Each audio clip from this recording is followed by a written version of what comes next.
Hi, boys and girls. I'm so glad you joined me for another bedtime read aloud story. The Ant Bully is tonight's story read. Being a bully to ants? So sad. Let's remember, ants have feelings too, and they're alive. Let's find out what this little boy does. The Ant Bully. Ants. Lucas wore funny glasses. Lucas wore funny glasses and a strange hat. Some kids thought he was weird. Sid, the neighborhood bully, was especially mean to him. Aw, so not nice. Lucas bullied ants. But the ants don't like to get wet.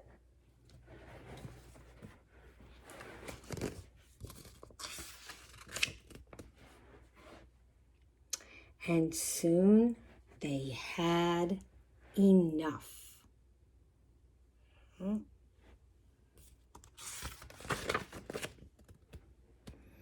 With great skill and team effort, they stuffed Lucas's large body into the ant hole and forced him into the queen's chamber. Can you see that, boys and girls? Coolly, she looked him over. So you are the one who always floods my colony. Don't you realize how long and hard we work to build what you destroy in seconds?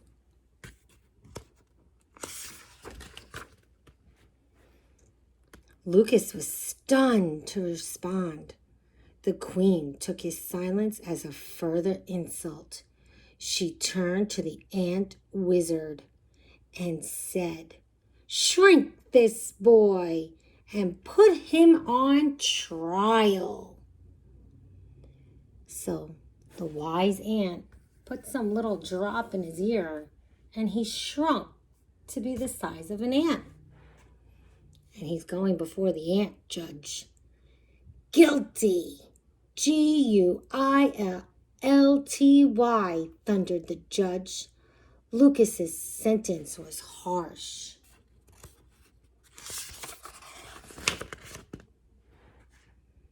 Hard labor with the worker ants. Gathering food, too. So the judge ruled that he has to work like an ant. And he's going to learn how hard these ants work. Defending the colony against wasps.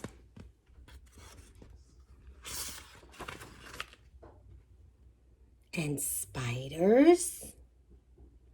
But the worst part of his sentence was attending the queen with the drones.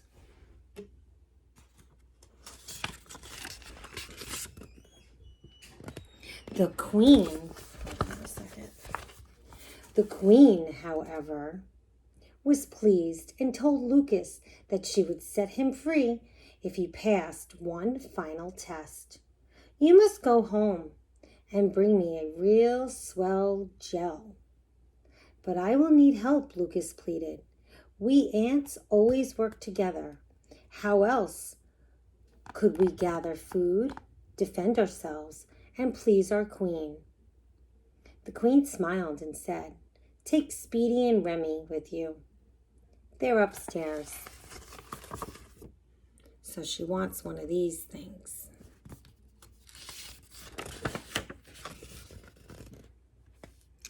As they waited for the cover of night, the two ants had many questions for their new friend. What was it like to be a giant?" asked Speedy. "Were you the biggest giant?" Renee wanted to know. "I was no giant," replied Lucas. "Not compared with Sid the bully. He was always stealing my hat and spraying me with the hose." "Oh, like you did to us," said Speedy and Renee together. After an awkward silence, the three sat out for Lucas's house.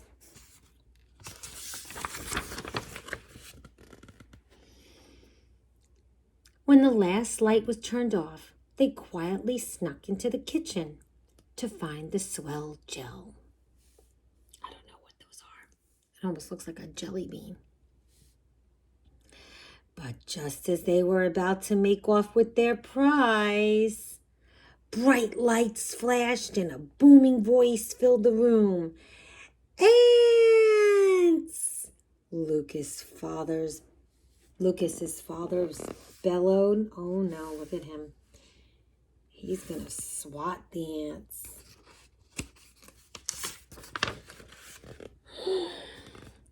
No, Lucas yelled. His father stopped and looked closer. Lucas jumped at his father's face so Speedy and Renee could escape.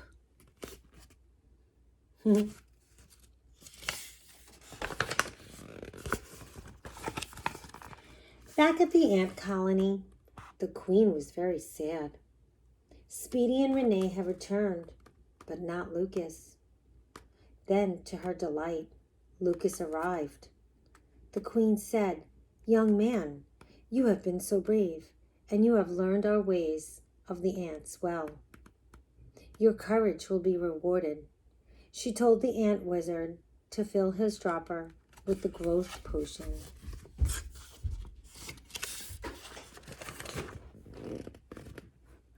The wizard trickled potion drops into Lucas's ear until he slowly fell asleep. The ants laid him outside in the tall, soft grass. The next morning, Lucas awoke to an alarming sight. It was Sid the bully.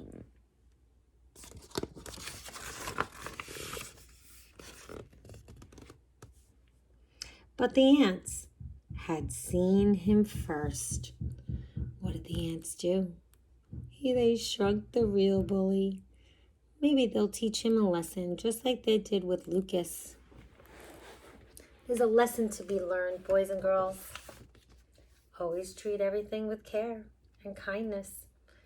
Doesn't matter if you be bullied and you bully someone else, doesn't make it right. Take a lesson from Lucas and Sid and learn from the ants. Bye, boys and girls. Have a good night.